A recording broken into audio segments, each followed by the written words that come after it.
we have journals, digital in the conventional structure of graphic politics.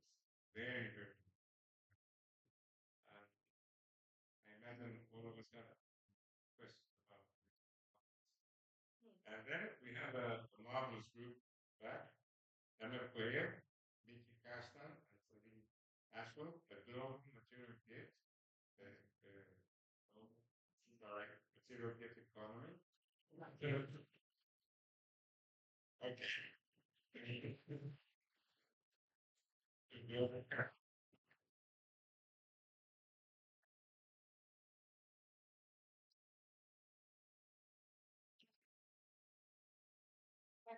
Why talking about this? Because many of you may think that taxes is not a part of this topic. But actually, I have a background in finance. I used to work for the financial sector in speaking. That's why I'm assuming you need not saying on the screen because my voice is small. I have a background in the financial sector. I came in 1993 to Vietnam as the World Bank consultant. And I worked with the development of the financial sector there. This is Vietnam war over the World Bank. And this project, after that, came up that career and started to work with other things, primarily with cultural interaction, later on with democracy issues. This, with a background in finance, I have always had an eye on that we can use the incentives to change our behavior. Since most people respond to financial incentives one way or another, in big or small, on big or small scale. So that incentive here is the very important aspect of this presentation. I, whatever I say, you can also see there. Our tax regimes based on corporate accounting is one of the strongest links in the chain that keeps our neoliberal economies alive. It ensures we unite through the idea of promoting our respective self-interests, aiming at building our power base on the premise of growth, rather than striving for unity and commonality. Now is not the time to strengthen its weakest links. Now it is time to reform its strongest links. Otherwise, the system will suffocate and ultimately defeat mankind. This presentation aims to address two serious threats to our societies as we know them. Climate change. Well, we all know this has already proven beyond doubt devastating effects on almost every aspect of our quality of life. And yesterday, UN reported that we're heading for 3 degrees plus. The other one is the profit-driven diminishing demand for human resources in production. As soon as a major corporation doesn't meet market expectations in terms of profit, they reduce staff. That's the key approach to less than required profits. This places growing numbers of people in social traps. 25 to 55-year-olds risk burning themselves out from stress. Those younger than that, who do not have academic ambitions or financial resources, risk ending up in the streets where the mob rules, because there are no menial jobs for them to take anymore. And those older than that, including myself, whose experiences are not seen to balance the slower relearning curve, we risk social isolation. These are both two scenarios of socio-ecological ills we cannot afford if we want healthy and wealthy societies. Therefore, a new tax paradigm can change our incentives, helping us to overcome these threats. The basic for this approach is something called System of Environmental Economic Accounting, SEEA. This is a systematic approach organizing and analyzing data on available natural resources, resource consumption and depletion, as well as pollution, comparing assets, flows, and economic consequences. is jointly developed by the UN, EU, FAO, IMF, OECD, and the World Bank. So it is well established in the international community. Well, all these groups of people, they all think they pay too much tax. Trust me, I've been across the world, east to west, north to south, spoken to people working there. They all think they pay too much tax because they don't know what the tax is used for. The obvious, however, let's look at the background. We all understand what I'm going to say now, but it needs to constitute the platform. The obvious is that without people, there is no society. A million totally independent individuals can, however, not achieve anything better than individual survival. So, a society therefore requires people to interact, individual as well as common benefits. The consequence is that no society can function without a coordination of efforts. A coordination of efforts requires the pooling of resources, communal or corporate terms. And pooling of resources can be through intellectual or physical labor, equity, profits, taxes. Our needs and wants, well, we all want police, fire brigades, and governments. We all want somebody to build streets, bridges, highways, railroad tracks, and airports. And we all want schools, Medicare, research, etc. We all know this, so we need to relate to it. The current modus operandi is that governments use taxation to bankroll what is needed but not considered private consumption. Some societies also use taxes to cover costs for services costing more than individuals can muster. Many people say that this is a social democratic model. The one is valid today is something that can be debated. Funds are mainly raised through income and wage taxes, profit taxes, and consumption taxes. And this is what this is all about. The problem is that taxing human efforts reduces the wish to make effort. And taxing profits reduces the wish to declare true profits. Ask me, I've been working in the financial sector. I know profits are just sheer bullshit. It's much higher.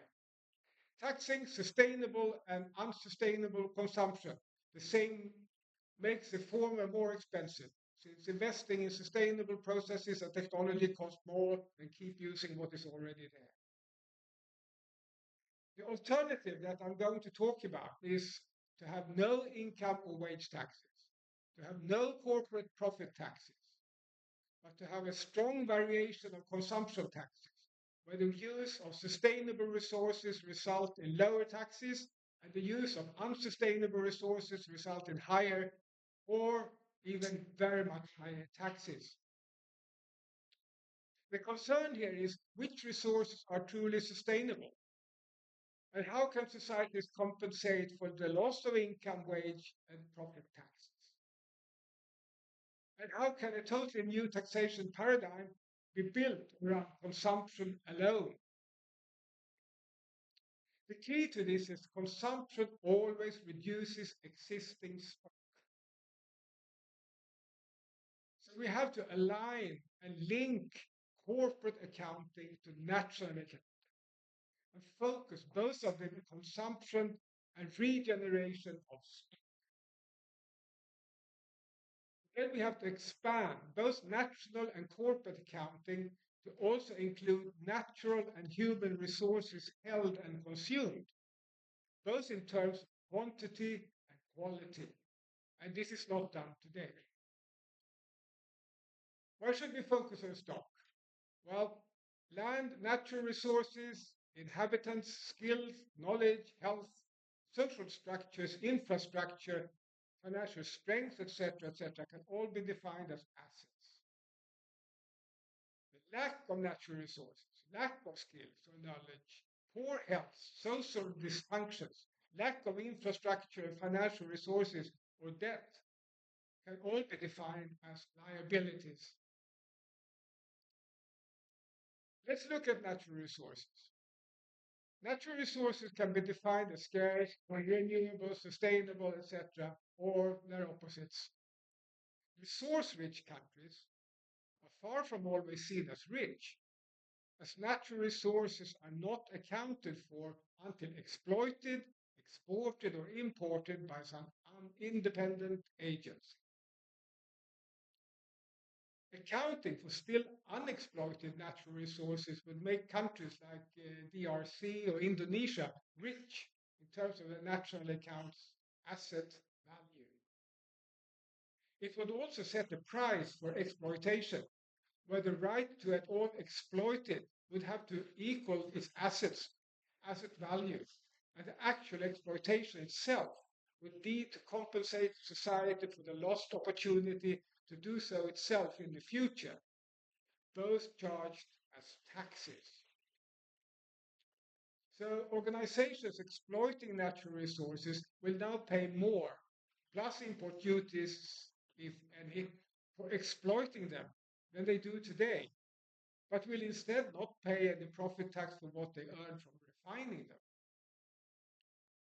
Profits earned from refining input materials shall not be taxed, since that depends on innovation, skills, and organizational ability, all of which are positive traits that society at large also gains. It shall be stressed that renewable resources need to be taxed far less than non-renewable, with the intent to eventually drive all production towards using renewable and sustainable resources for the simple reason that it generates better profits.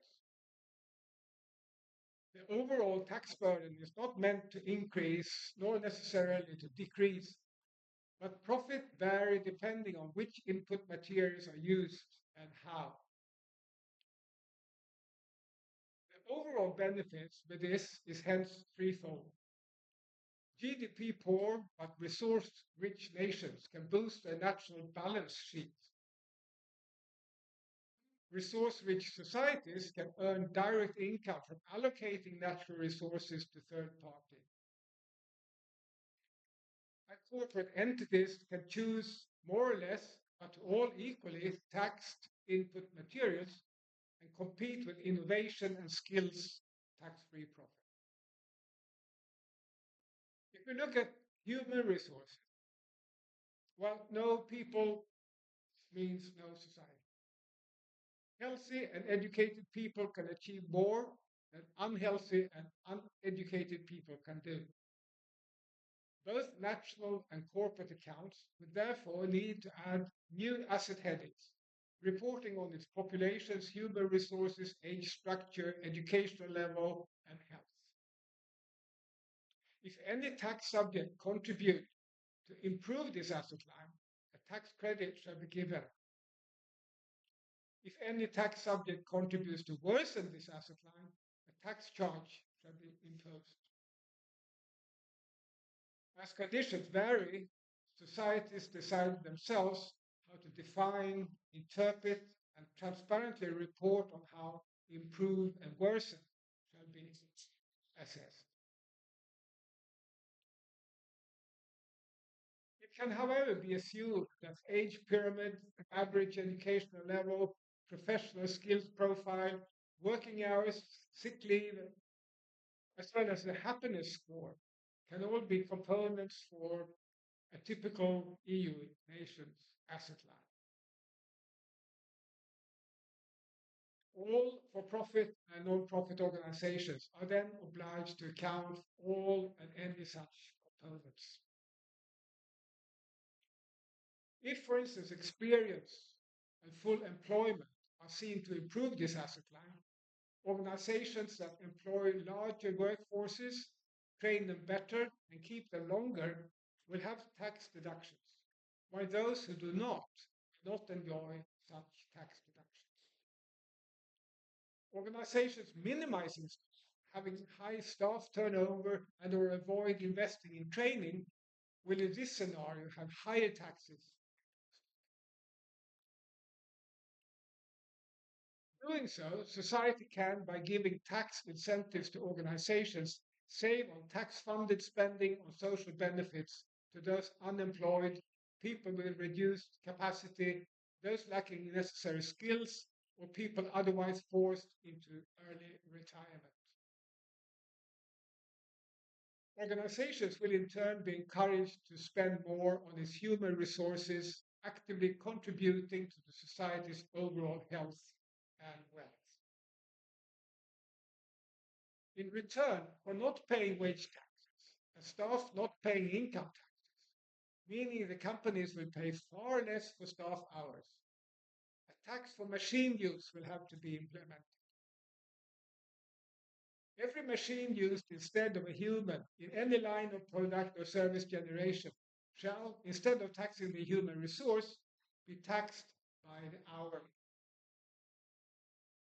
Machines replacing humans in menial processes need to be taxed relatively higher than machines used to replace humans in hazardous processes. The intention is both to make it more commercially profitable to engage humans when possible and to ensure that people are engaged rather than disengaged, the latter causing crime and social unrest in the streets.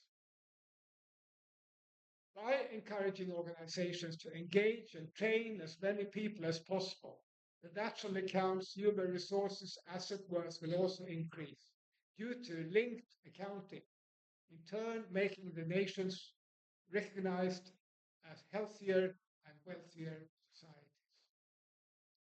A healthier and wealthier society will furthermore be seen as more attractive for new investments, while its national credit rating also will improve.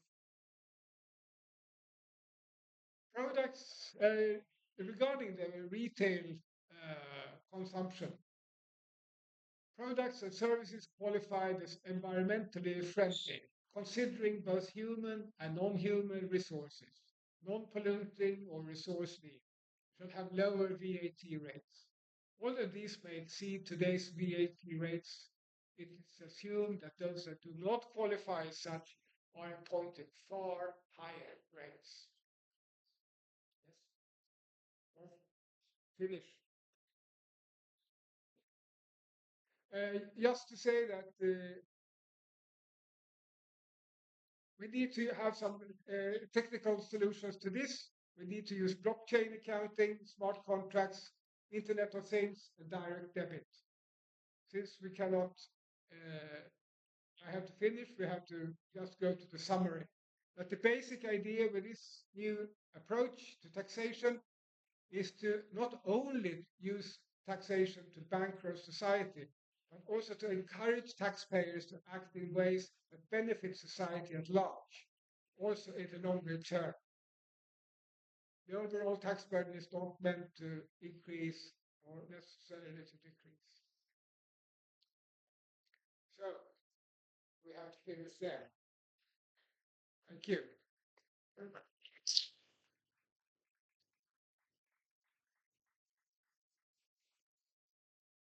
Okay.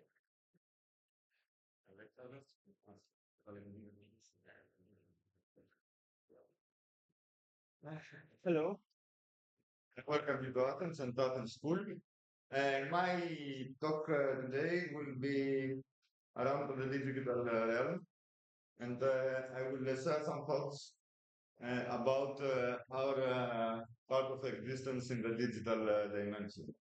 My research on the internet and the digital world is not based on a technical, but rather, how can I say,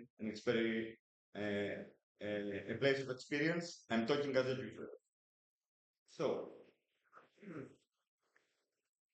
I would argue that digital commons, and when I mean digital commons, I mean a threefold concept. Ones are the actual digital common efforts that have been revolving around open source, direct knowledge, and sharing knowledge, peer-to-peer networks, sharing knowledge freely without cost in order to create what would say as digital objects. The second dimension would be digital commons, as a part of modular construction, meaning that we have hubs in maker spaces in local communities, and these local communities can network globally in order to share knowledge and also produce objects of common use and modular. And on the third level, I mean digital commons as the digital communication aspect of social movements, the way that we network ourselves digitally and the way that we communicate with other social media globally through the internet. So, digital commoning can be seen as a practical paradigm that materializes a set of values opposed to the dominant capitalist norm. Values like reciprocity, equity, solidarity, self-management, and horizontal networking through distant cooperation. By practical paradigm, I mean, as opposed to theoretical paradigms, a model that can be implemented practically, thus creating a network of human activities toward common goals. The bridge between code and practice is possible thanks to the ideological duality of the digital sphere, where models are communicative practices and not just abstractions. As such, practical paradigm, it can be developed further into the communicative modality of social institutions of social liberty, justice, social autonomy, democracy, irrevocability, equality, inclusivity, and cosmolocalism, both on the sphere of common design and production, but also in the sphere of cultural discourse and co-creation. The rooting of the digital world into physical, social, historical reality opens possibilities for a wider radical social transformation through the combination of digital commoning with practices of grassroots democratic politics and social ecological communities. This combination implies the conjoint recreation of an autonomous free public space and time, both in the digital and the physical realms of human coexistence. But the management of information today provides a deep penetration of capital and state mechanisms into personal space and time in a way unprecedented by personalized entity and individualized targeting. The use of personal data by capitalist enterprises like Miki is a step towards the commodification of experience as predictable behavior. A fourth step beyond the three commodity fictions that Poulados identified as the dominant tendencies of the capitalist imaginary. These fictions are the conceptions of life as labor, nature as real estate, and exchange as money. Digital capitalist markets like Web 2.0 applications and social media, I would suggest represent actualizations of a fourth commodity fiction that conceptualizes personal experience and individual behavior as market values. In Marxist terms, one would call the replication of personal experience. The example of Instagram influencers that make fortunes through product placement, albeit by also reducing themselves to products, seems reluctant by now. Verification of personal experience is the result and goal of data extraction and collection by private companies, supplemented by mechanisms of attention baiting and time consumption driven by individualizational algorithms. I argue that digital commons places these commodity fictions under scrutiny and practically shows their falseness. In both the theory and practice of digital commoning, exchange is not money, labor is not exploited, nature is not regarded as simple resources, and individual experience is not rendered down to measurable behavioral patterns.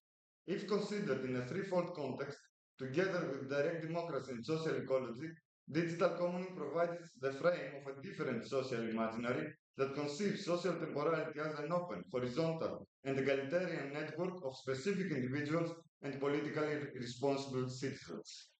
Castoriadis has already, from the early 1960s, pointed out that the flow of information responds directly to the structures of political power in any society. And in our world of hierarchical representation, information is extracted from below, from the people, and commands are issued from above. On the contrary, in an autonomous, more democratic political forms, there is an active effort to reverse the flow, so that the commands of political decisions will be issued by the social basis which would be informed by the second-order institutions of data processing. Digital commons, in my opinion, provide a practical paradigm and a practical apparatus, but also invite us to imagine different forms of social cooperation, coexistence, and temporality that could enforce the project of social autonomy towards post-capitalist, ecological, and humanist common futures. In December 2019, former US President Barack Obama placed Susanna Zubov's book, The Age of Surveillance Capitalism, at the top of his Christmas list of recommended books in a possibly deliberate, ironic gesture. Because during his presidency, Obama made full use of the surveillance and the present state and expanded government surveillance power by repeatedly using Executive Order 12333 issued by Ronald Reagan in 1981 in the context of the Cold War and later used by George Bush in the context of the War of Terror. This executive order is aligned with what Zubov calls surveillance capitalism, whose raw materials are the personal data and information of every user. Obama's administration bears responsibility for deliberately promoting surveillance capitalism and for the persecution of those journalists that had the courage to unveil such abuses of power via WikiLeaks, namely Julian Assange and Edward Snowden. However, if we want to trace the beginnings of digital surveillance method targeting users, we should, according to Zubov, go back before Obama's administration to the first years of our century, 2001. According to Zubov, the surveillance capitalism is an act of digital dispossession, which began in 2001 when the CEO of Google, Larry Page, realized that human experience could be Google's Virgin Wood if the data of the user search choices within the Google's browsers could be rendered as behavioral data, producing thus a surplus that forms the basis of a wholly new class of market exchange. The beginning of the big data that Zubov claims to be the origins of surveillance capitalism coincided, we should note, with two other major historical events of 2001 that shaped the global landscape of the 21st century. Those were first, the culmination of the global anti-globalization or alter-globalization movement with the huge demonstrations in Genoa, Italy, in July. And second, the terrorist attacks against the Twin Towers in New York, USA on September. We should consider these events as not as complementary, but as antithetical, pointing towards different future horizons stemming from opposing past spaces of experience. Genoa demonstrated the possibility of a global movement towards social emancipation from capitalist monopolies, but this possibility was cut short by the terrorist attack against the Twin Towers, which automatically gave state authorities and capitalist monopolies the means and power to intensify their control over societies. If our age of surveillance capitalism can be signified by authoritarian acts of digital dispossession, we can define digital commoning within the framework of democratic social movements as a collective praxis of digital repossession. I use the expression digital repossession in contrast to Zubov's definition of digital surveillance capitalism. We can apply the same, like I noticed before, in the digital world, models are practices, and the capitalist terms of capitalist representation are terms of individual commodification. We, the digital netizens, are the innovators and influencers of capitalist postmodernism. We are the new entrepreneurs that exploit and are exploited, the actors of the dispossession machine. Therefore, users create consumerist communities which function as operators and accelerators for the cyclic, repetitive temporality of dispossession, meaning incursion, habitation, data reification, and public diversion. This cycle feeds the multiplication of social crises through the spread of individualistic consumerism, political apathy, or fanaticism, the proliferation of advertising strategies, and the amplification of personal experience. On the contrary, a praxis of digital repossession would be constituted by the creation of a free common temporality via the tools provided by digital commons and the emancipation of human subjectivity within open, horizontal, and democratic communities. Digital repossession means an autonomous configuration of communal temporality based on the principles of solidarity, equality, sharing, and reciprocity in the context of network self-governance that's provided by the framework of municipalism and cosmolocalism. Uh, However, global networking and digital commons cannot stand in an environment of centralized power, state and capital collaboration and predatory competition without local communities with a political horizon of, democratic orientation. The process of repossession involved in commoning often includes the creation of a free public space and time, cooperation with other political collectives, and equal participation in models of free association and self-government. Depending on locality, these ideas can become target of authoritarian persecution, and depending on the case, the people who try to implement such ideas, like showcased by Assange, can find themselves facing exile, prison, or death, even in Western oligarchies.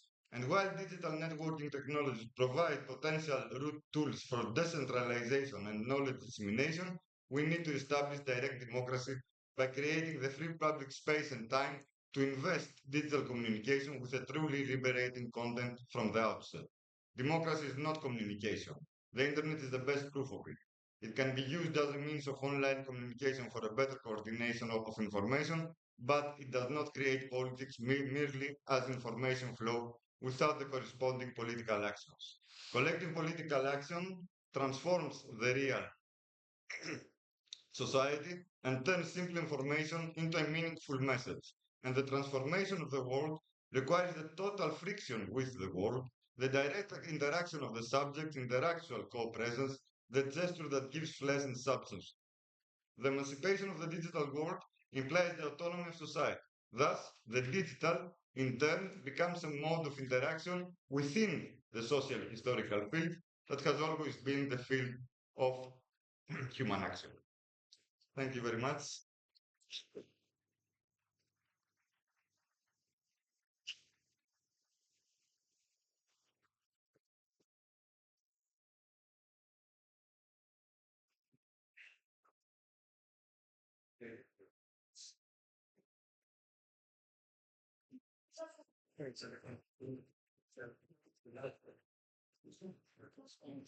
It is.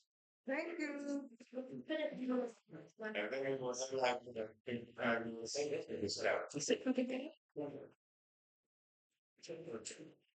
Which is this? Someone else's? Yeah.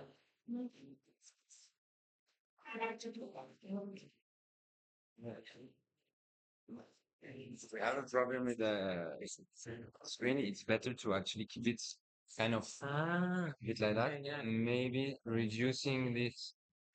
There is a way already. Okay. to take- Okay. So I think we're not gonna do it much. There's not much stuff at the bottom. Ah, We're only missing the bottom Yeah. inch, I think. No, there's nothing there. It's okay. Oh well, it depends on the other slides. I think it's just about like this. There is a way normally to forget how you do it.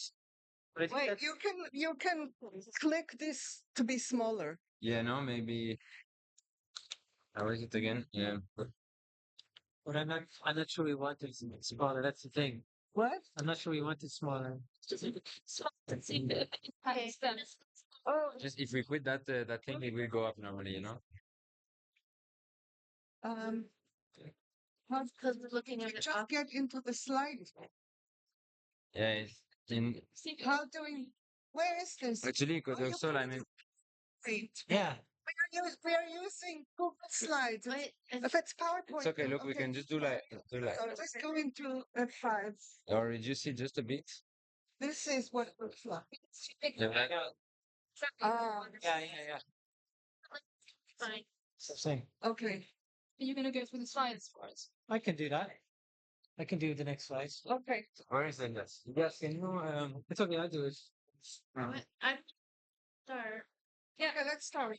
start box. Okay. Yeah, look, he's gonna adjust from the top and that's it. Then you can choose. Great.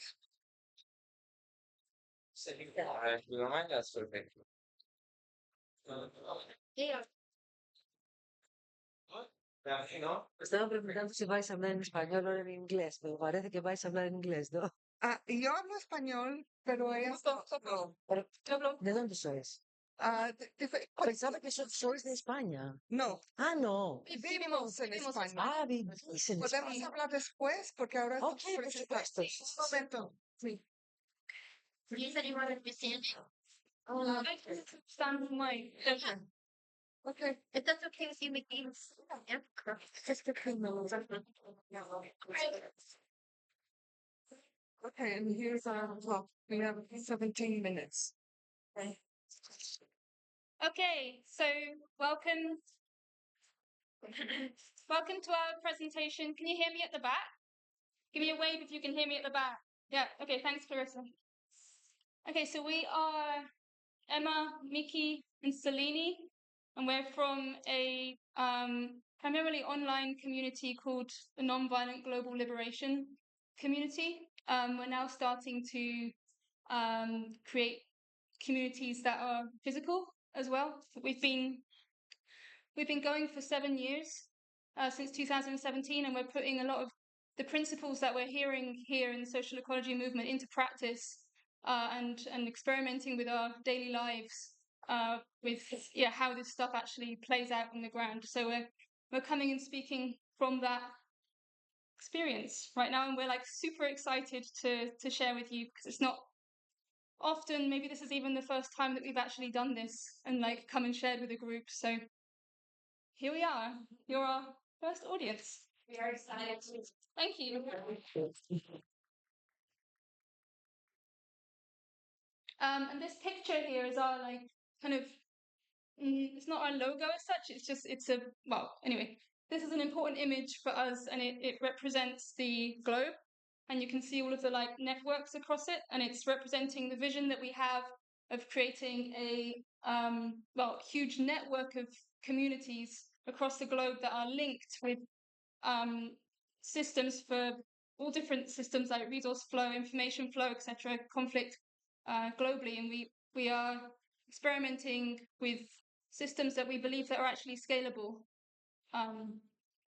Although we are very small at the moment, you'll hear more about specifics of us later. Okay, so a global maternal gift economy as an alternative to global capitalism. So our vision, and we've heard about vision, like it's super important that we actually know where we're going, is based on trust in life, in each other, and in ourselves. And this is a really bold invitation for us to actually realign with life after millennia of patriarchy and more recently capitalism. And it's an invitation for us to actually do this in a way that doesn't replicate how patriarchy functions. And this requires a really deep shift, as we heard from some other people before, especially in relation to like how we've actually internalized these systems. It's a really deep shift that also involves putting needs at the center, and also like when humans collaborate, when we're actually able to work together, the wider web of beings, like everything other than humans, also actually benefits more. We could give examples of that, like, I don't know if anyone's read Braiding Sweetgrass, for instance, Robbing Raw Chimera. There's an example in there of harvesting sweetgrass, and actually the grass that is harvested consciously as compared to the grass that isn't harvested or is over-harvested actually does better. So humans interacting with other life forms actually supports. We are an element of this interdependent web, and it's about finding our place within that again. And yeah.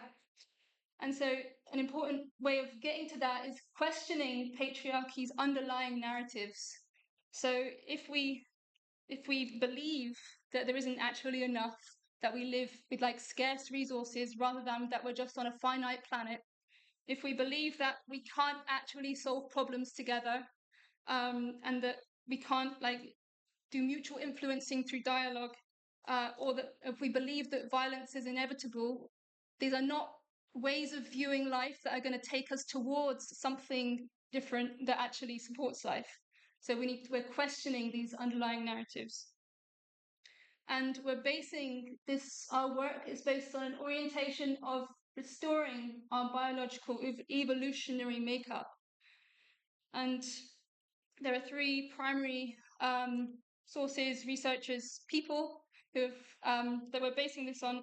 One is okay. One is Humberto Maturana. There's a book called Origin of Humanness in the Biology of Love, which shows that we are like from an evolutionary lineage that actually conserves loving relationships of the mother offspring into adulthood. And another one is Genevieve Vaughan's work with the maternal gift economy that reflects the necessity of extended unilateral giving from mothers to babies, that this forms an imprint of maternal gift economy, which we all emerge from this.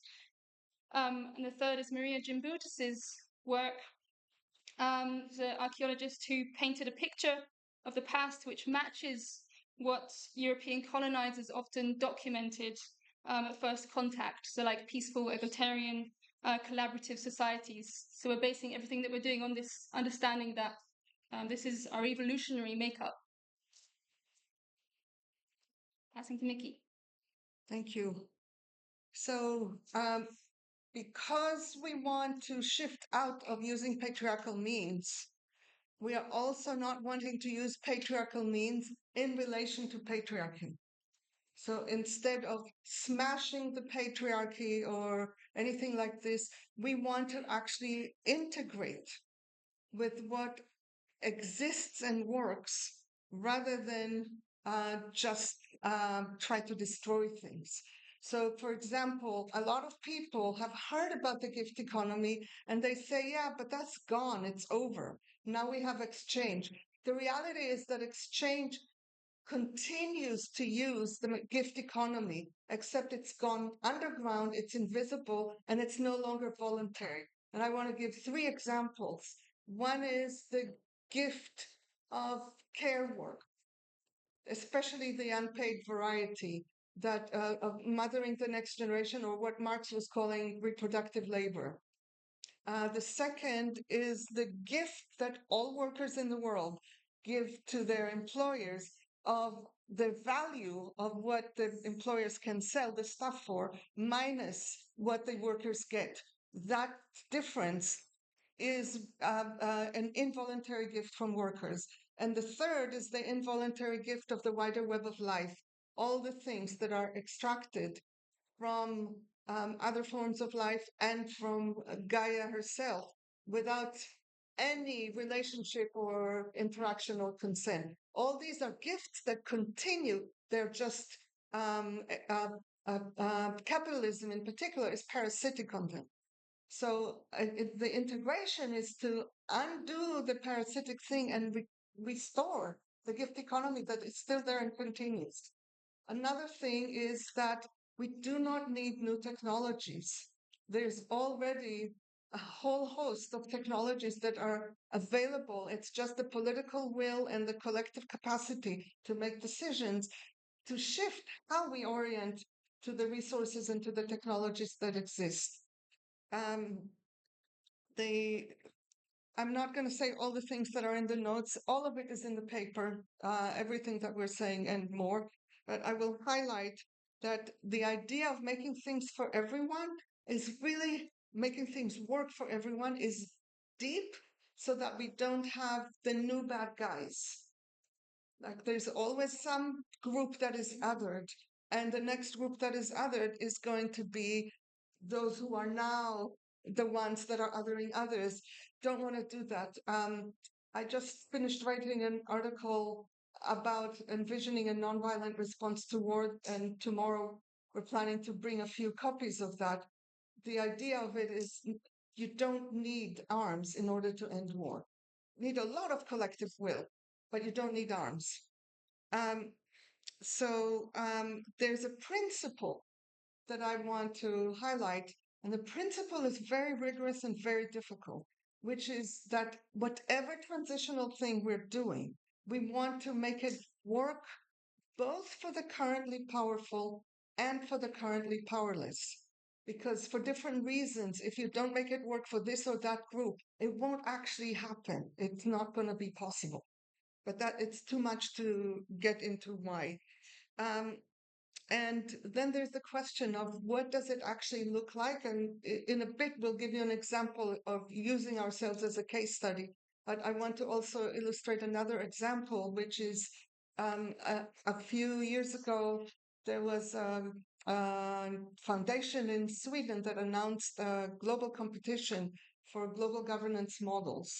And so I pulled together a group of people from different parts of the world and submitted a model that is, it's called local to global cooperation, that is based on local participation and coordination and random sampling and stakeholder meetings. It's very elaborate. I'm not going to get into it right now, but it allows in principle for everyone in the world to participate in decisions that influence them. And I knew that they were not going to accept it because it was radical high and it was low radical and low tech and high radical. And I predicted that the model that was going to win was going to be high tech and low radical. And that's, of course, what happened. So this is it in terms of this particular slide. Yeah. And can you just go back for 1 second? Okay. This image that you see is going to come up is a process for collaborative decision making that is integrated, is not based on compromises, that we'll touch on tomorrow, or it's called convergent facilitation. Okay. So I'm going to be very brief because I really want to get to the examples. But how do we shift from where we are towards our vision? We focus on what we call baby steps. What is a small, tangible, doable thing that we can do to walk towards vision? And those can be very practical, which we'll give you some examples of. They're also orientations. So because it's important for us to focus on not only what we're doing, but how we're doing it and why we're doing it. And so these are some of the shifts that we aim to integrate into everything that we do, how we're doing it, the systems that we build. And we do discuss these in our paper. And I actually want to, I was thinking about skipping talking about incentive because I really want to get to the examples. I think that it's important to. Okay. Okay. I would with the example that it's clear. Yeah. Yeah. I want to just very briefly say, for the one on the bottom, we aim to shift from incentive, which we believe is based on the systems of dominations with lack faith and human intrinsic desire to give to each other. That we need to, coerce or punish or get someone to give to someone else. And our systems are built on top of that. So instead, we build our systems based on wholehearted willingness, which is rooted in the belief in the biology of love, which we mentioned in our paper in more detail, which is that humans actually want to give to each other. It's part of our physiological nature and what it means to be human. And these core assumptions influence the systems that we design. And that applying these shifts relies on liberation of the internalized patriarchal conditioning. Yes, and one thing I really want to underline, if you hear none of the other things we say, is that we are an organization, a global organization, and we rely 100% on gift economy. That is included in, new slide. Next slide, please. That is in the way that people work with each other, the way that we deal with money, and the way that we live in community with each other is 100% of gift economy. And we believe that this can be possible on a global scale. So you're explaining what is NGL and interest. Okay, thank you. So we have been operating for 7 years. There are about 400 people in our registry, several thousand people who follow us and are interested in what we're doing, but 400 people who took the step of saying, yes, we want to be part of NGL, and about 40 or 50 of us are active, and about 30 of us are sustained in whole or part for our livelihood based on this gift economy. So there's like last time we distribute money 3 times a year. Last time we distributed $150,000 to about 25 people for the sustainability for 4 months. So we're not talking about like a random little cute experiment. We're talking about people's capacity to sustain themselves. And the key, everything that we do is simple. Somebody else already said it's so simple. And the reason why the simplicity doesn't work in everywhere is because of low trust. And so it's absolutely key for people not to just say, oh, we want to try this out. Because if you try things out that work for us and you are not in a high trust environment, it won't work for you. The trust is essential for these things to work. And we will talk more about things like that tomorrow as well. Yeah. Right. Yeah. So we want to give a few. One example. We have an example of this, the last item there. So we have a practice called impact sharing, which is also necessary, like a very high trust environment or like with facilitation to do this. But it's where like if you've done something that has impacted me in some way, that I share with you what those impacts are, and the understanding that you hearing what those impacts are and understanding the kind of deeper layers of our shared humanness, because you were also impacted by things, then there can be mutual influencing, and in that way we can change through relationship. And an example we have is actually a global north, global south, whatever words we want to give to that example, where on a call we had a colleague, friend of ours in Brazil expressed impacts about the money that someone else, whoever in the group was spending on things because of the disparity of that. And then we created an agreement from that, that we would, anything that we buy that is more than $40, we would share within the group, the community, and why we had done that. And yeah. Can I just add? I want just to summarize what Emma's saying. Someone in the global south was impacted by hearing about the way money was being used, even though that money wasn't directly impacting that person. And through the process of sharing impacts, shared this information. And what emerged from that, it was welcomed. And what emerged from that was a new agreement for how the people who were using the money would use the money, and were sharing that information transparently. Just to summarize. You want to do another example? I think we might be over time. We've not been told yet. No. Okay. 2 more minutes. Okay. My example was going to be, okay, so another example of this impact sharing process in the realm of human capacity. In teams, we invite team members to share impacts. And in fact, even in a meeting, we might share impacts. And this recently happened where one of my teammates shared something that was hard for him. I did in the middle of a meeting, and we paused and we were with it. So we weren't like just focusing on what we're doing so much that we forget that we're humans. We're still with what's real, while at the same time maintaining focus on our purpose together and what we're doing together, and how much of that emotional togetherness and acknowledging of impacts is needed to be shared to settle our nervous systems so that we can then return to purpose. So what we're doing, I think in the world at large, we usually see doing work as an either or, with being human and dealing with feelings and impacts and all of that. And what we're doing is practicing how to not have an either or on those two things. Which is I'm going to talk about Yeah, I'm going to talk about both. So I'm going to give 2 more examples quickly, and then we'll wrap up.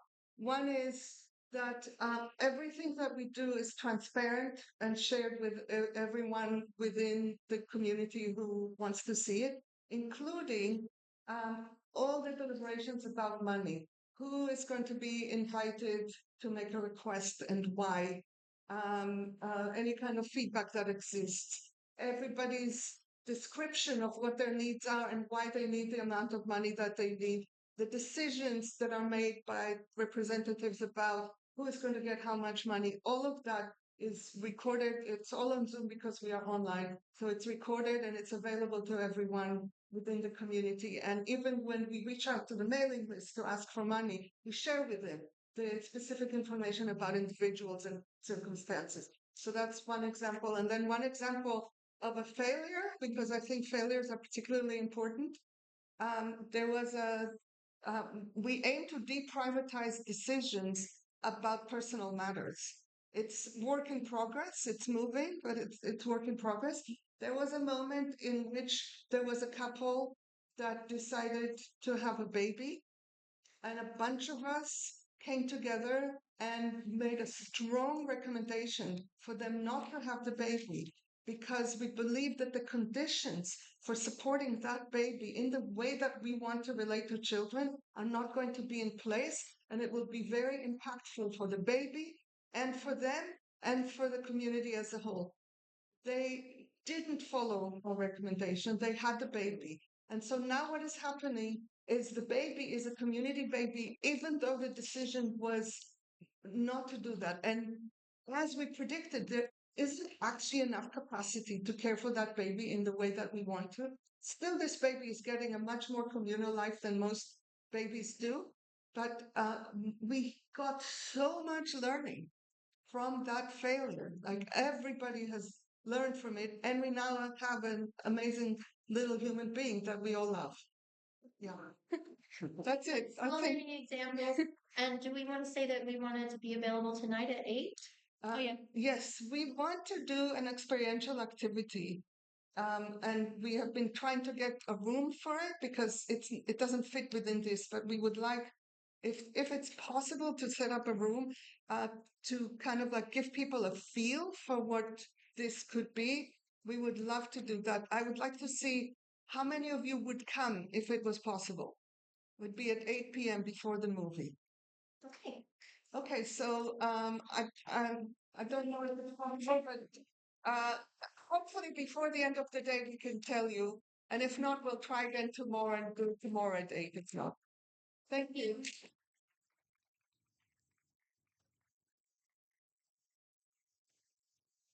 Oh, I yeah. think yeah. Now we squeeze. Okay, let's wait and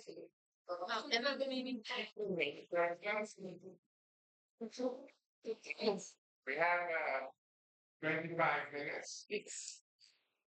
Please be brief, all of you.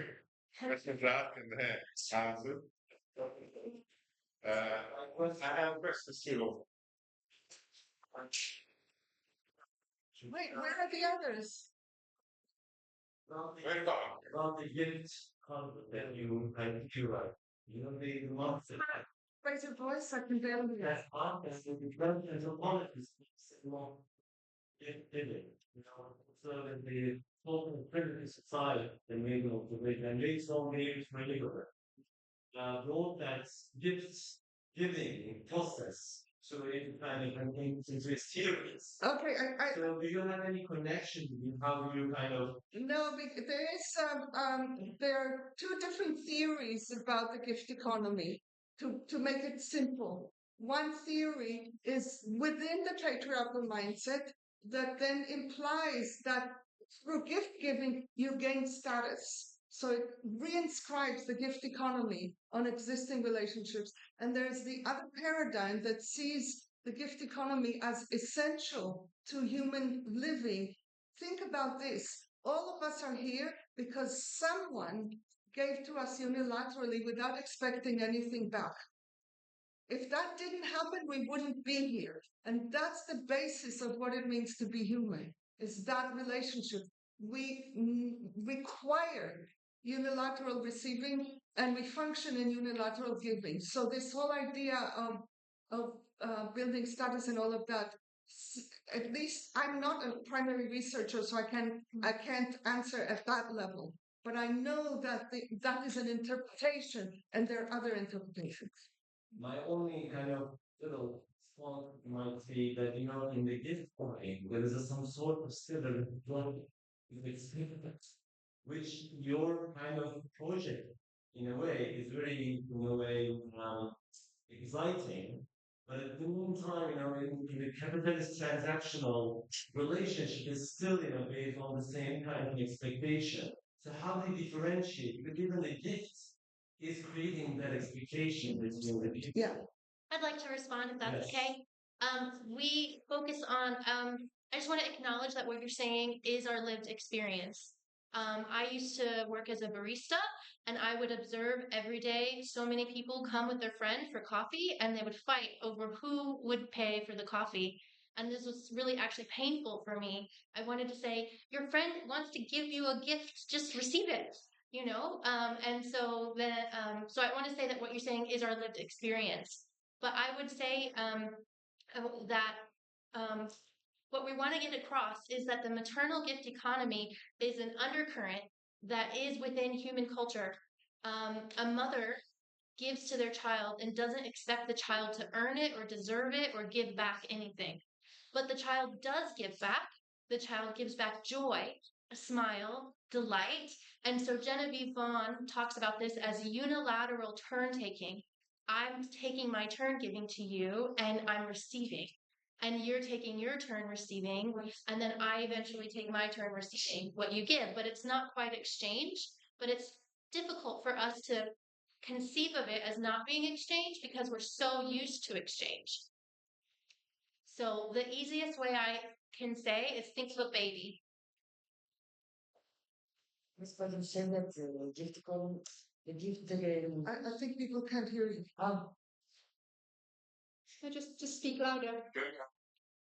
You just said that the gift economy still lives in the capitalist system. You use these kind of arguments in your discourse. That gift economy still existing, but underlying something like this. I don't know if we can talk about gift economy in these terms. So The gifting keeps happening, but it's involuntary gifting. not in this way, not like Yeah. it's very different, I think. Yeah. Okay. Usually, I'm a preschool teacher, and when I have parents, Can I You need to stand speak up? to the people at the back so they can hear your question. okay, I will talk with Much louder. much longer. Okay. I'm a preschool teacher, and when I am How about you stand on the side and look? Other people are not doing that. sorry. Yeah. Okay. Okay. We'll look at that question.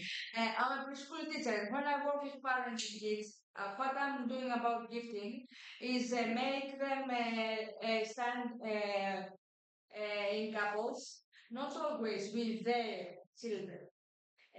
They start with their children, and later we change couples in order to give another one something with empathy. When I have someone in front of me, I take his place and he's taking my place in order to give him or her something new. And then we put music and start dancing and singing each other. And 2, 4, 8, 16 people in order to make our group together, united.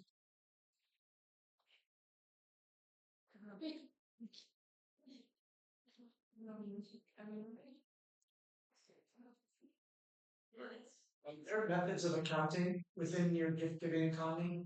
In other words, how do you track and account for someone might be parasitic in that kind of system? How do you make arrangements, or is it a system that is discount for accounting? And if that's true, then how does this deal with things like local governments, taxation, etc.? I missed something went from person to deal with. Okay. For the first one, this is part of what it means to live in high trust. Living in high trust means you take the risk of being cheated. instead of living in permanent protection. And I know that there were groups in Australia, I didn't track them, that were doing a kind of not quite gifting, but it was local exchange where you could borrow indefinitely. It was also based on trust. Every time you did something, you got credit of an hour, and every time you asked for something, you got discounted an hour, something like this. And it was then studied. Their default rate on those loans was much lower than the Federal Reserve. So I think that when you come and trust happens. So that's the first one. In terms of tax, we are not functioning as an organization. And so we are able to, most of the money that moves around as individuals, gifting individuals. So in effect, it means less taxation. I think I want to say I live in the US, and so I think about tax a lot because, I don't want my tax to be used for the things that they're used for, and I also don't want to get in trouble. But I'm also learning how to be less worried about getting in trouble. But what I want to say is, I do track how much money I'm gifted, and I also track how much the US government allows you to receive as a gift. And I also track which money I receive that would be taxable and which is considered a gift. And I make conscious choices and I actually make requests from the people who do the logistics to say, can you make sure that I don't get any more than this amount of money per year that would be taxable, and the rest that is just legally considered a gift. So we're doing the best we can in the systems that we live in, as close to vision as possible. And we will incrementally get more sophisticated.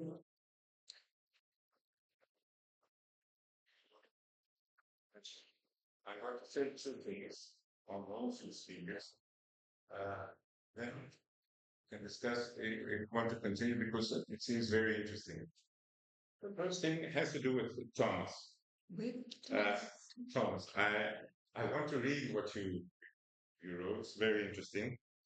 But excuse me, I'm still old school.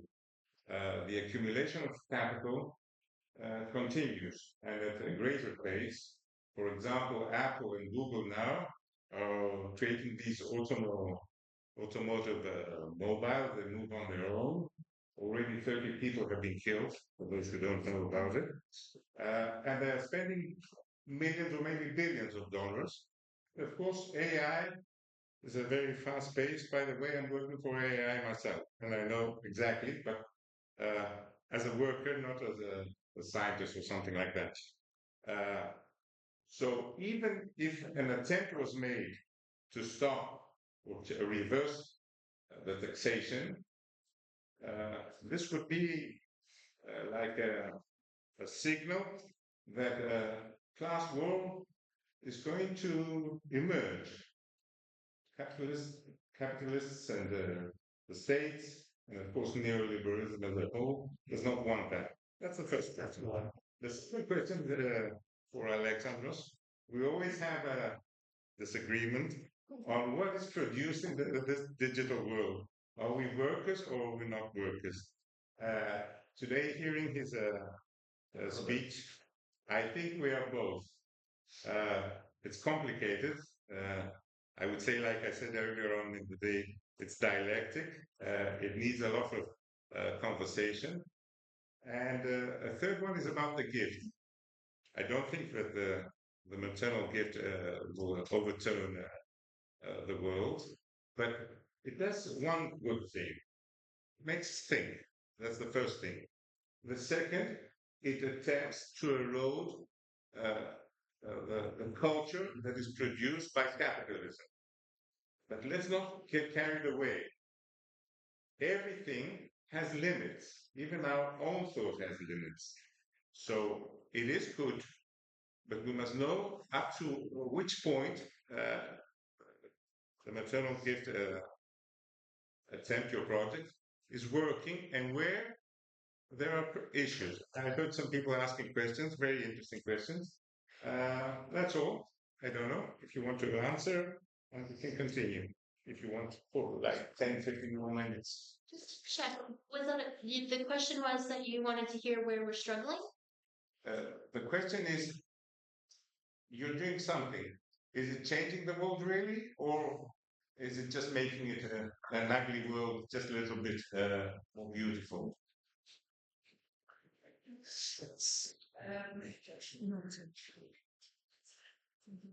Difficult question. It's not a difficult question. It's a difficult answer. You're right. How to give the answer? I have an intuition to hear from this woman. Should we organize again the responses and answers? There were 3 questions from George. Let's continue with a round of questions, but if we want to move on, there are two possibilities. Either we don't respond, so the questions are just statements, which is legit because everybody needs to share his opinion. It doesn't have to be a question, and we have talked enough. I would prefer that. And the second one is to limit the questions. I would prefer to give all the questions, and the responses can go in outside and during the break we can respond. But let's hear the problematics. What is the question? Alex, I want to answer your question. Okay, we're in place. No, I think on the question, I don't know.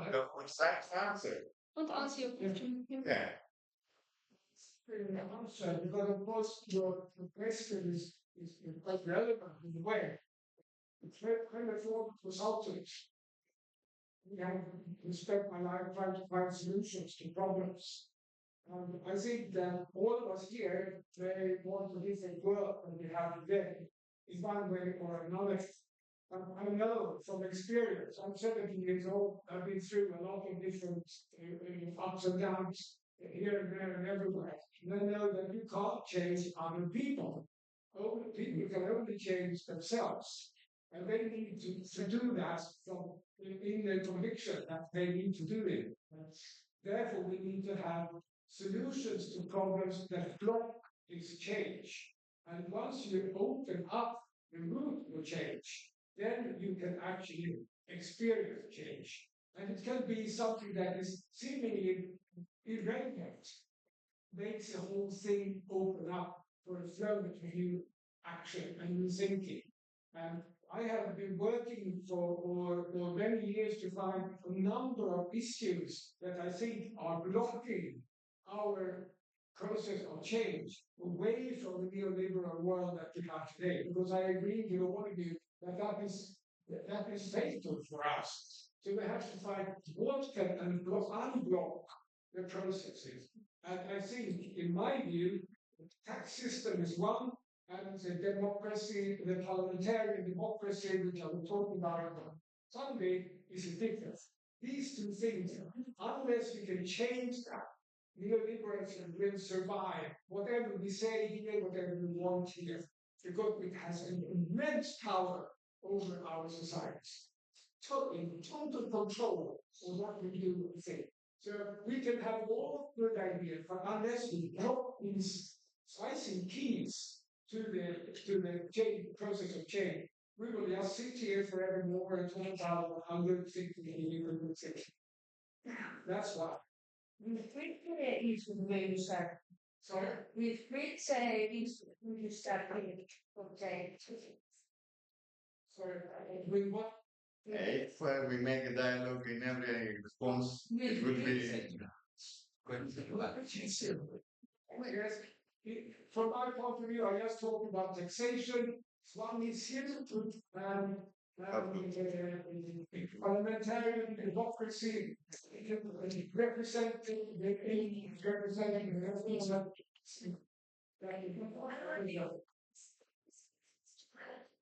A clarification.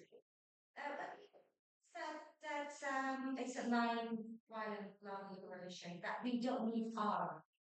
Is that for creating a peace or to liberate? There's a whole article, 35 pages of an article that I wrote And we are going to have copies tomorrow, so I don't want to get into that. It's not part of the presentation today. All right, because you just mentioned that you don't need argument. I just would like to hear what kind of standpoint that you are coming from. It'll be in the article. It's You in can read the the article. article. All of it is in the Read the article. article. Yeah. Yeah. We're not going to talk about it right now. Yeah. I want to answer the questions that you asked. There's a saying, I don't know where it comes from, maybe it's from Buddhism, that you can't take down the master's house with the master's tools. Audre Lorde. The Audre Lorde. Okay, great. And I just want to say that what we're doing is subverting what we currently live within, because we don't believe that we can create something different with the tools that we currently live within. So another important piece with what we're bringing is actually humility. Like, we can't know as a human species what is going to take us out of where we are. And for sure, because we're in it so deep, like the patriarchal capitalism, all of the internalization, all of the systems, the institutions, everything that keeps it in place is like humongous, you know. There's no one of us, or even the whole room of us here, that could like comprehend and hold all of that and all of the grief that is within us about that. So we can't know what is going to take us from there to wherever it is that we actually want to end up. So all we can do is to look at what might be a next baby step. And Selene spoke to baby steps. This is something that we're experimenting with a lot. Like, what is an actual next baby step that actually feels aligned with the life principles that we are aware of and practicing already, to take us to the next step. And then we learn together. And from that learning, then we take a next step. So it may be that Thomas? Yeah, it may be that Thomas's taxation system is not ultimately where we want to go, but it may be a next baby step, for instance. So rather than trying to find out what's the right way and what's going to take us there and that, it's like, what are the collection of ideas that we have? What is the capacity that we collectively have to take us one step closer to where we want to go? And how do we mobilize each other and ourselves to actually take that step and then see where we are together? That's basically how we're trying to move. We're not trying to say that we have the answer or the best ideas or anything. We're doing exactly what we can with the people, the ideas, the capacity, the energy that we have to take the next baby step, and to take as deep a baby step as we can to show what might be possible when a group of people comes together that is really high trust. We are an example of that, and that's what we're bringing. Yeah. Okay, let's give the floor to Alexandros. Yes, I'm just going to answer very in three points. First, as regards taxation, I believe that taxation is one of the authorities of the state, and as we see from the American Revolution, it is the authority. The authority to tax the people means the authority to identify the citizens, means the authority to level society into a matter of administration. And you can see constitutional history and see where the income tax came from. Came from Britain. Then, anyway, that's my question. So it's very important. It's an issue of social revolution for us. The first thing that you can see what happened during the revolution. The taxation is having a revolutionary subject. If we can manage society to question authority on that issue, it has huge repercussions. That's my statement for that. As regards the digital society, I believe that we live once in our lifetime. We live with a history. We are born into it. We have a project that has been fulfilled in have moved before us and will move after us. We cannot reach the final society, and we have to reach for direct social transformation while we are actively alive, wherever we can. So it's multifaceted. I agree with those steps. I don't think they are baby steps. I think they're building on an experience of others. And these ideas are alive as we build on them.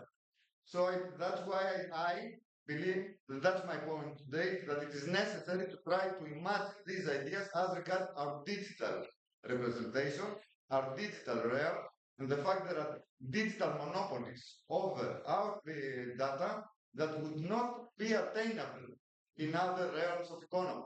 Imagine the monopoly that Google has over human knowledge in the digital sphere. Imagine a company having this, a publication house that publishes everything, or the monopoly that Amazon has. These are central controlled corporations, and we live in that. We live in that every time we post, we're both workers and products. If Facebook, if all users of Facebook delete their accounts, Facebook's value is zero. So, capital and state are combining that. These are issues of surveying us. I don't have the solution. I think that we should place the digital sphere as a sphere of social struggle, and I know that there are people that are doing that. Wikipedia is an example. The realm of knowledge. Wikipedia is a digital commons, open source. Everybody can contribute, everybody can obtain, everybody can correct, all are visible, and there are some blockchains as well that can be used. WikiLeaks, another example. I'm saying these are the baby steps. Yours are more practical steps. You understand? These are baby steps in the digital realm. I believe that we should monitor that and try to imagine ways of communicating. TRISE always, also, the digital presence of TRISE is very important as well. And that's all. Okay, we have 5 minutes. I don't know if everybody agrees to have like 10 more minutes to discuss this. Interesting. Elias, you want to ask a question? Yeah, what is the question? Can you cut down? That's like possible. Yes. Well, who else? Okay. So there are two people.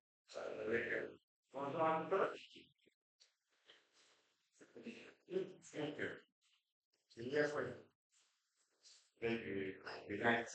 The lady behind me. So what's up? Okay.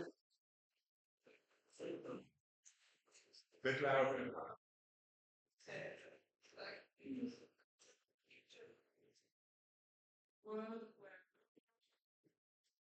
Have that completely in fiscal paradise and not in our countries. So even if we change all the praxis and that it will affect where the money goes and where the profit goes and so on. I mean, Honest.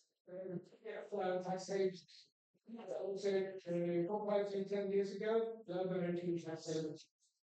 So there is a way to tracking down and reduce the use of tax havens. I think we will never come to a point where the world has no criminals, where the world has no cheaters, and it's always been such. We will have to live with that. And I think the fact that they speedy a few tax havens was there, and hidden agenda is in identity, and really always was the case. But by linking blockchain, the corporate accounts with the national accounts, the chieftain process is so much more difficult. So it is always possible to trace the tax make sure that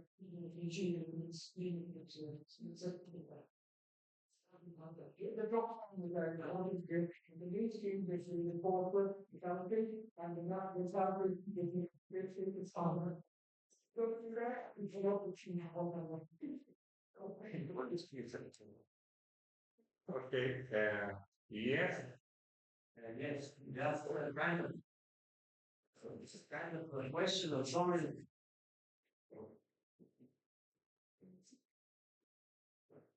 Kind of question of comment about that intervention of yours about I don't know about Google, Amazon, all these virtual giants. Kind of some years ago, I used to live in the city and have some paranoia. We know all this stuff. I start in Signal, try to keep never read my education, blah blah blah, and all this stuff. And it really felt powerful, really powerful, you know. But suddenly I decided to throw my phone away, went go to the forest, and connect with some kind of real biological forces. and that's really powerful. and I don't know. I think that in this particular context, we are as humans right now, as society, it feels it's more like a virtual power than a real. That's just my comment. So I think that for the sake of mental health and psychological approach to the problem, it's very interesting to differentiate what is virtual to it's a commentary, to what is like a biological power because it's very related to the social ecology approach, like our animal part is way deeper and solid. And right now I have several experience. I certainly can. In the past, maybe I just don't speak about it, because it's full of microphones here. But right now, that's what I'm doing. I am now. So that's correct. Please. I'll stand so you all can hear me. I have questions for you three on the gift economy. First, thank you. It was super engaging. Can you speak louder? Yes, thank you. Your presentation was super engaging. My question is about the intentions behind the name. I'm curious about the use of the word maternal and if that's signaling, is calling to biological reproduction in a more gendered way, or I'm just curious about the intentions and if there was ever considered maybe like a feminist gift economy or the process that you all reached to get maternal. I can say that it's a way of honoring where we came from. I don't mean where we came from, each of us from a womb. I mean where humanity came from before patriarchy. That's what it is, and the conversations here can get very long and very complex. So I don't know if there's anything specific more that you would like, but that's where it's coming from, is honoring the work of people who have done a tremendous amount of study of uncovering where we came from, which is history that is mostly suppressed. But to just use one small example, Maria Gimbutas, who through archaeological findings established it's too strong a word, pointed to the existence of peaceful egalitarian societies in Europe during the Neolithic times, was completely poo-pooed by her contemporaries. And in the last 10 years, I don't remember exactly when it happened, DNA research on bones is actually proving the exact sequence of invasions that she named. And her arch enemy, and this is, you can watch it on YouTube, Sir something Renfrew, an archaeologist, stood up on a public in a public lecture and said in so many words, it doesn't make sense to me, but she was right. So there is active suppression. Every forms of knowledge that exist now are based on patriarchal means. And you can think of capitalism as patriarchy on steroids. And within that, anything that questions it is going to be pushed back against very strongly. And since I'm not a primary researcher, I'm primarily working in applying things, researching and applying, and writing and disseminating what we are coming up with together. I'm not going to go deeply into any one thing, only enough to convince myself. I'd like to just briefly respond to say that we're not saying every human has the capacity to do mothering. And I just want to say Fox here lives in a male body and is mothering us while we're here. Yes. To support us in doing these presentations. So it's not a gendered thing, but it's also not wanting to ignore that we all needed to be mothered in order to exist.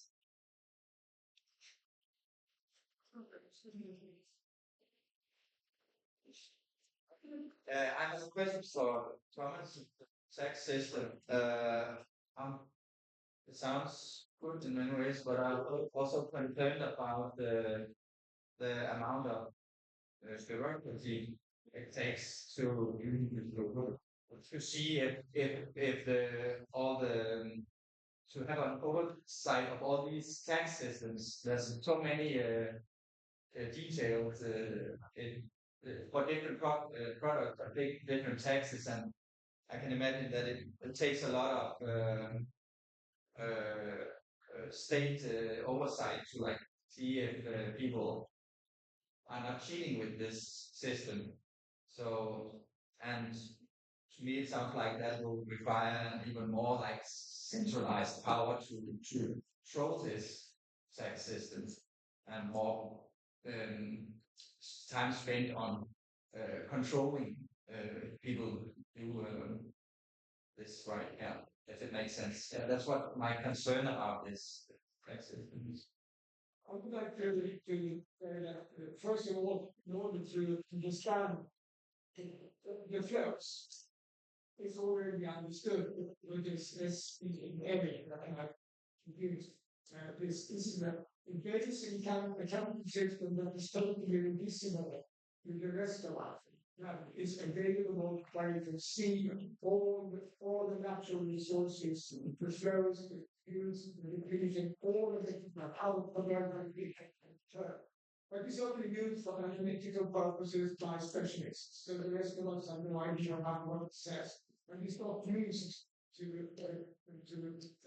direct our behavior in any way. It's just used to compare between one country and another.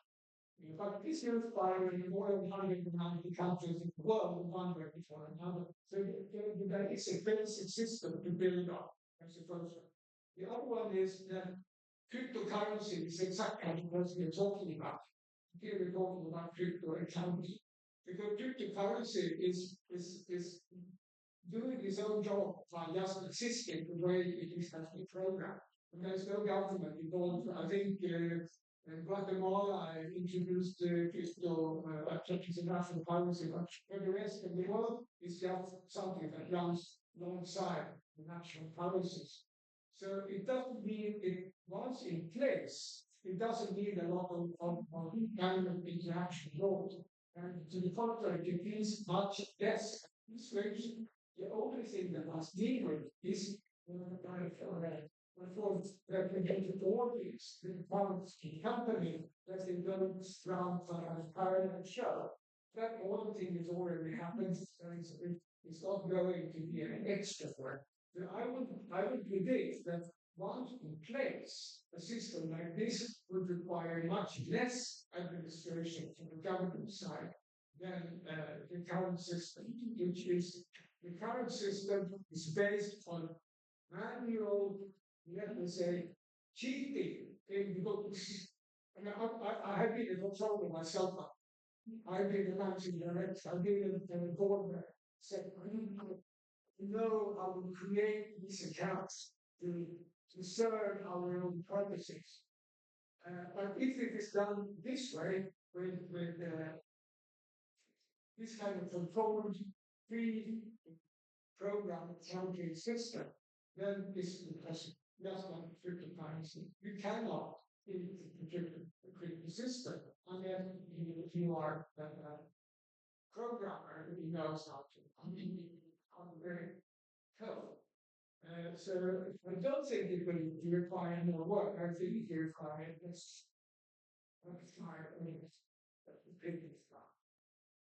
Thank you all for this session. We will have a 10-minute break, strictly.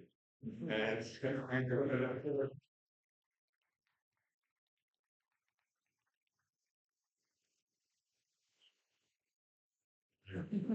Can the presenters of the next session come here for the presentation?